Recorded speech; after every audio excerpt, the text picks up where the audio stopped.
അസ്സലാമു അലൈക്കും വറഹ്മത്തുള്ളാഹി തആല വബറകാതുഹു.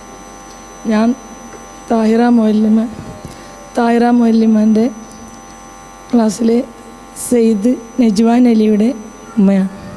വളരെയധികം സന്തോഷത്തോടു കൂടി അത്രയും തന്നെ ആനന്ദത്തോടു കൂടിയാണ് ഇവിടെ നിൽക്കുന്നത്. എൻ്റെ മോനും ഖുർആൻ പഠിക്കാനും അതിനൊരു ആദരവ് കിട്ടുമെന്നും ഞാൻ ഈ ലോകത്ത് പ്രതീക്ഷിച്ചിട്ടുണ്ടായിരുന്നില്ല. ഈ 1.5 കൊല്ലം കൊണ്ട് ഇങ്ങനെ ഒരു ആദരവ് ലഭിക്കുമെന്നും അതോടൊപ്പം സന്തോഷിക്കുവാനും സാധിക്കുമെന്നും ഞാൻ പ്രതീക്ഷിച്ചില്ല.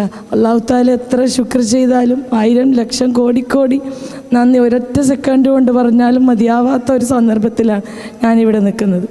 അതായത് ഖുർആൻ പഠിക്കാനും ഓതാനുള്ള ഒരു കഴിവ് എൻ്റെ മോന് കൊടുക്കണേ എന്നാണ് ഞാൻ ഇത്രകാലം ദുആ ചെയ്തിരുന്നത്. ഈ ഒരു ഓൺലൈൻ പ്ലാറ്റ്ഫോമിലൂടെ വെർച്വൽ ഓൺലൈൻ ഇൻസ്റ്റിറ്റ്യൂട്ടിൽ എന്ന സ്ഥാപനത്തിൻ്റെ സഹായത്തോടു കൂടി ഈ സ്ഥാപനത്തിലെ സന്നദ്ധ പ്രവർത്തകരുടെ സഹായം കൊണ്ട് മാത്രമാണ് ഞാനിവിടെ ഇത്ര സന്തോഷത്തോടു കൂടി ഇന്ന് ഈ അവസരത്തിൽ നിൽക്കുന്നത്. സൂറത്ത് നബയിലെ അമ്മ സൂറത്തിലെ 5 ആയത്തെ ഇവൻ ഇത്രയും നാൾ കൊണ്ട് ഓതിയിട്ടുള്ളൂ എങ്കിലും അത് തന്നെ ധാരാളം. ഔദു എന്ന് പറയിപ്പിക്കാൻ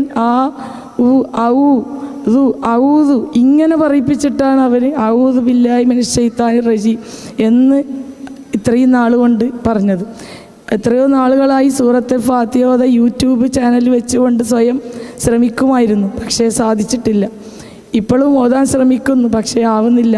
എങ്കിലും എല്ലാ ദിവസവും അമ്മ ഓതിയിട്ടേ രാത്രി 12:30 ആയാലും ഏതൊരു കല്യാണത്തിന് പോലും യാത്രയിലായാലും ഈ ഒരു സ്റ്റഡി കാർഡും ജുസുൽ ഹസൻ ഉണ്ടെങ്കിൽ അതും പോസ്റ്റ് ചെയ്തിട്ട് മാത്രമേ അവൻ കിടന്നുറങ്ങാറുള്ളൂ. പലപ്പോഴും ഞാൻ ചിന്തിച്ചിട്ട് ഇതാവൂലെന്ന് തോന്നും.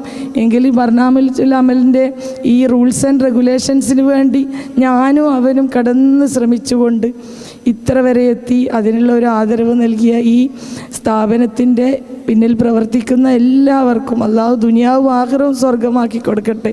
അതിനുള്ള തുടർന്നും ഇത്തരം സംരംഭങ്ങളിലൂടെ രക്ഷിതാക്കൾക്കും അതിലുപരി അതിനെ സഹിക്കുന്ന കുട്ടികൾക്കും മാനസികമായി വിഷമിക്കുന്ന കുട്ടികൾക്കും സന്തോഷവും ആനന്ദവും നൽകുന്ന ഇത്തരം സന്ദർഭങ്ങൾ ഇനിയും ഉണ്ടാവട്ടെ എന്ന് പ്രാർത്ഥിച്ചുകൊണ്ട് നിർത്തുന്നു. അസ്സലാമു അലൈക്കും വറഹ്മത്തുള്ളാഹി തആല വബറകാതുഹു.